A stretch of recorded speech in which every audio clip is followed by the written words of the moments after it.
орыстың 25% әскери қолбасшысы өлді. 25%. 4-тен 1 өлді. Бұл енді соғыс тарихында бұл қолбасшыларды бұндай деңгейде өлуі бұл енді өте сұмдық болады. Өте сұмдық, сирек кезігеді. Бұндай сұмдық 25%, яғни 4 қолбасшының біреуінен айырылу. Біз бір тәулікте басып аламыз деген Киевті бір тәулікте басып алмақ түгілі 4-тен 1 қолбасшысынан айырылу деген бұл енді шын мәнінде өте сұмдық оқиға. Өте сұмдық оқиға. Ал бұны қалай білді?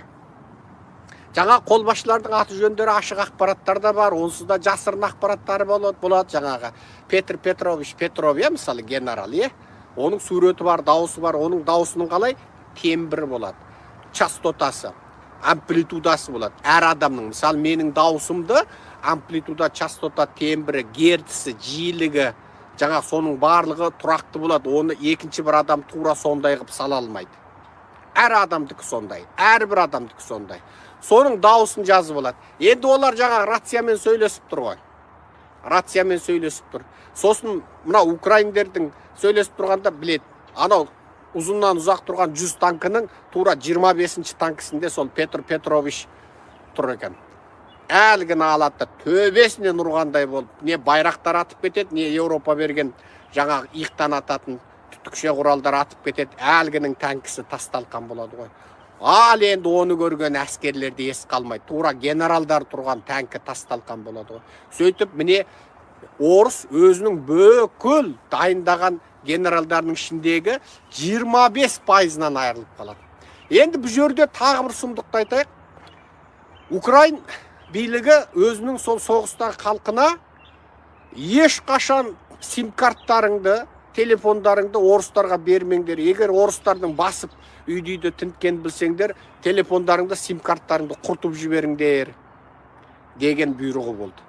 Ал ол неден? Орыстар жапа тармағай өздері басып алған ауылдарда, қалашықтарда украиндердің сим-картын пайдаланды. Телефонын пайдаланды. Немесе сим-картын жұлып алып, өздерінің телефондарына салып пайдаланды. Ондағы мақсат не? Өздерінікі мүлде жасамайға. Тіпті ең сұмдығы, жаңағы сол телефон, өздерінің телефонымен пайдаланғанда да, бұлар ана қарсы жақпен Ресеймен интернет арқылы сөйлесіп отыр ғой. Ресеймен интернет арқылы сөйлескенде де кодтау технологиясын пайдаланбаған ғой. Ана боғауыздарын жіберіп, боғауыздарын жіберіп, ашуда, ойбай, ана пәлен өлді, түген өлді, мынау орыстар, украиндер, анау, енді бұлар боқтайды ғой тура. Алдымен жарым сағат боқтап алып, содан кейін барып айтатын айтады ғой. Өлгелі жатқан орысқа, сені кім өлтірді, неден өлдің деп, жаңағы басын көтеріп сүйейін десең, ол жарым сағат қарғанады ғой. Боқтайды, кімді боқтағанын білмейсің, сіленіп ап. Содан мені бәленші өлтірді деп айтатынға шамасы жетпей сылқиып өліп қалады ғой міне. Соған менің айтатыным сол да, орыстар әжетханаға кірсе де ақыл айтады. Көрдіңдер ме қазақтар? Әжетке бүйтіп отырады міне. Әжетке отыру үшін бүйтеді деп ақыл айтады. Өлгелі жатып, көрдің аузында жатқан орыс қазаққа ақыл айтып кетеді. Ой, қазақтар қараңдар міне. Өлгенде бүйтіп өліңдер деп ақыл айтып кетеді. Қазақтар, ой, мына орыс не деген енді. Әжетке отырғанда осы орыс үйретпесе біз мал көтінде жүрдік қой. Осы орыстар әжетке отырғанды үйретті ғой деп қазақтар мойындап кетеді ғой. Тұр, рас айтқан рас. Ұлы орыс халқы ғой енді. Ұлы орыс халқы енді. Осы орыстардан бұрын қайтып әжетке отырып жүрді екен. Алдыңғы ата бабаларымыз сол аттың үстінде бұттарына жібере салды ма екен деп қазақтар сөйтіп кетеді ғой енді. Орыстар сөйтеді міне біз әжетке үйретті. Енді орыстар көсемсігенде енді мен енді ойбай бірінші жек көретінім осы көсемсі білмесе де білгенсі басы. Ол заманда біз компьютер шағып тұрған кезіміз. Жаспыз тұра қылыш тұрас. Орыстар көсемсейді, боқ білмейді ана. Жаңа компанияларына бір орыс қызды қат шығып, бір орыс жігітті маман қып алып, сон мен жолдастарым бәрін бұтырлат, бірақ жұмыстан шығартып жібердім оларды. Естерің дұрыс па, есек бассыңдар ма сендер? Неменен мұнаны? Ана Натальяға дейін жұмыстан шығарым. Оның орнына Шымкенттен келіп Алматыда тентіреп жұмыс таппай жүрген қазақты алмайсыңдар ма есең?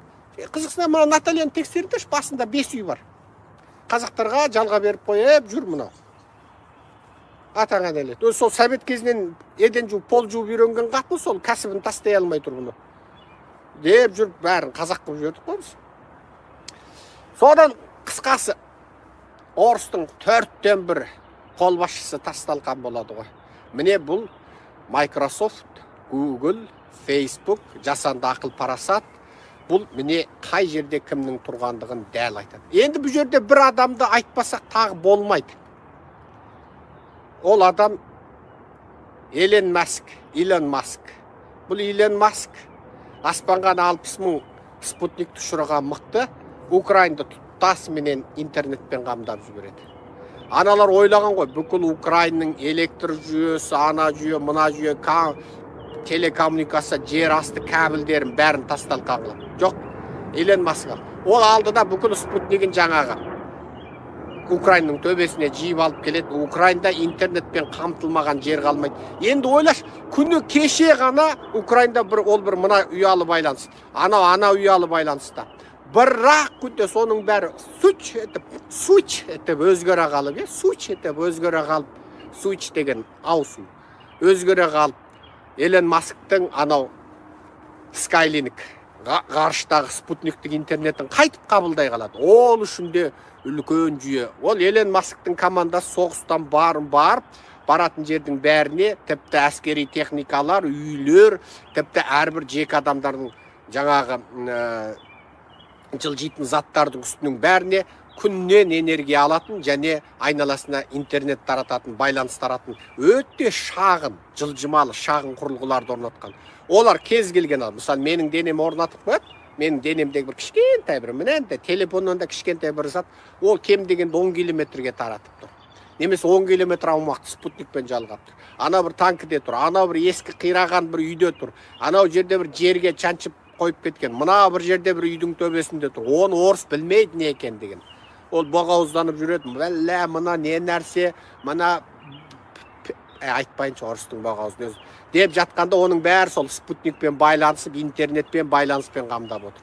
Міне, бүкіл әлемдік ірі хай-тек компаниялары осы жолы Путиннің әскерін тас-талқан шығарып, масқарасын шығарып, мына әлемдік озық технологияның қандай болатындығын көрсетіп, міне соғыс болмай жатқаннан дайындалып кіріп, бұны тасталқан шығарып тастады, қысқасы.